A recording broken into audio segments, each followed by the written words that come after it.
10 gawain ng lalaki na nakakabaliw sa mga babae. Gawin mo ito para mahulog ang loob niya sa iyo. Ugali number 1. Pagiging mabait sa kapwa. Walang aayaw na babae sa lalaking mabait at marunong makisama sa kapwa. Ito ang unang-una sa listahan na gusto ng mga babae sa isang lalaki. Halimbawa, tinutulungan ka niya kapag kailangan mo ng tulong o kaya naman nag-aalok ka ng tulong sa kapwa mo. Iyong tipo nang nagkukusa kang tumulong sa ibang tao. Mabait ang trato mo lalong-lalo na sa mga nakakatanda. Kumbagay, natural ang paggawa ng mabuti sa kapwa. Sadyang nakakabighani sa kababaihan kapag ang lalaki ay sincero at bukal sa loob ang pagiging mabait. Ugali number 1, pagiging mabait sa kapwa. Ugali number 2, ang paraan mo ng paglalambing. Isa sa mga gustong-gusto ng babae kapag malambing ang lalaki, yung tipo na nag-update at inaalala ka. Gustong-gusto ng mga babae na tinatanong sila sa mga nangyayari sa maghapon. Yung simpleng pagtatanong ng kumain ka na ba? Kumusta ka? At ayos ka lang ba? Nakakabighani sa puso ng kababaihan ang pagiging sweet ng lalaki. Ang pagsasabi ng I miss you, I love you ay nakakakilig at malaking bagay para sa kanila ito. Ugali number 2, ang pagiging maparaan mo ng paglalambing. Ugali number 3, kapag matalino ka. Hindi naman ito batayan, ang batayan upang magustuhan ka ng babae. Hindi rin ito nangangahulugan na kapag hindi ka matalino ay hindi ka rin magugustuhan ng babae. Nakakadagdag lamang ito ng pungi points. Ito lalo na kapag matalino ang lalaki.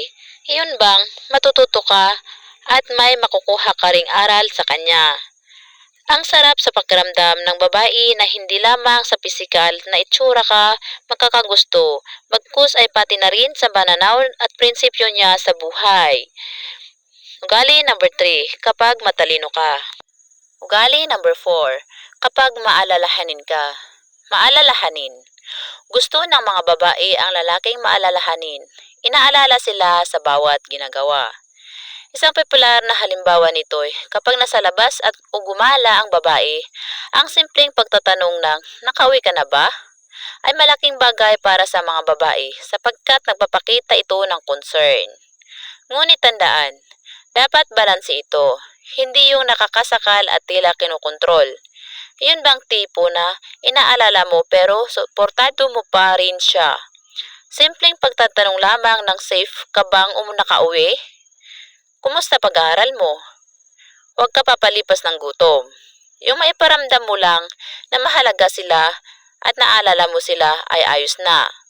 Ugali number 4, kapag maalalahanin ka. Ugali number 5, kapag matapang ka.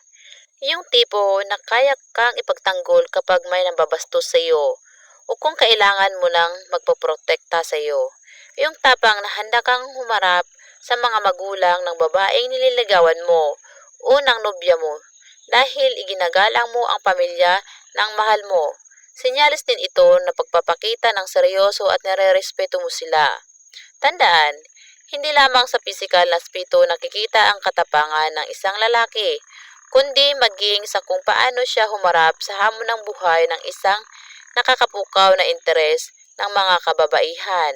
Ugali number 5, kapag matapang ka. Ugali number 6, palangiti at masayahin ka. Sa panahon natin ngayon, funny is the new pugi. Kahit gaano ka pa kagwapo, kung hindi ka marunong tumawa o ngumiti ay baliwala lamang. Daig pa rin ang palangiti at masayahin ang pugi. Kung marunong kang mag-joke, kaya mong bihagin ang puso ng babae. Kapag malungkot siya ay napapasaya mo siya. Sino ba namang babae ang hindi mahuhulog sa ganitong uri ng lalaki?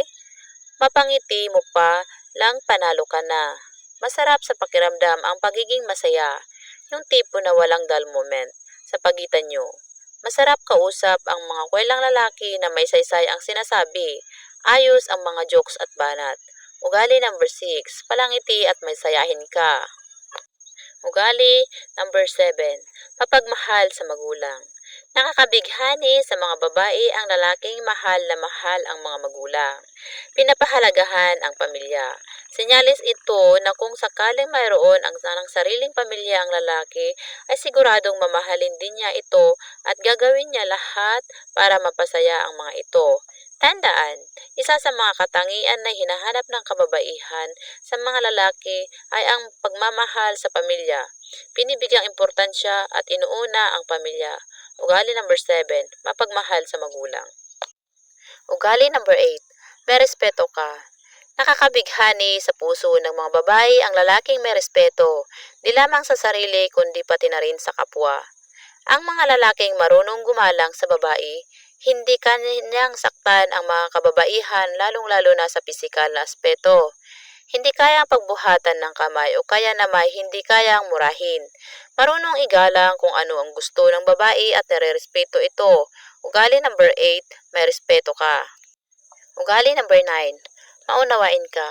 Ang lalaking marunong umunawa ay nakakapukaw ng interes ng kababaihan. Marunong kang umintindi sa mga hindi inaasahang sitwasyon. May tuturing na sikat ang linyang tuyuin, lalong-lalo na sa mga millennials. Yun bang tipo na pabago-bago ang mood o kaya ay tupakin? Kung ang lalaki ay marunong umunawa sa kabila ng pagtutuyo ng mga kababaihan at yung kayang intindihin sa lahat ng pagkakataon. Ngunit tandaan, dapat ay balanse lamang. Kung iniintindi ka ng babae, dapat ay ganun din sa lalaki.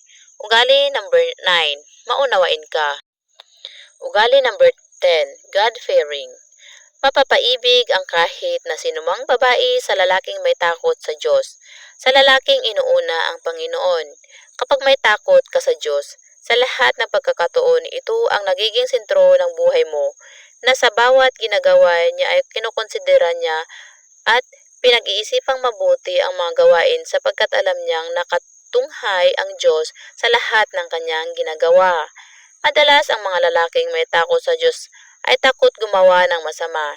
Iniisip muna nila ang gagawin kung tama ba o mali, kung makakasakit ba ng damdamin ng iba o hindi. At karamihan din sa lalaking may takot sa Diyos ay loyal o faithful.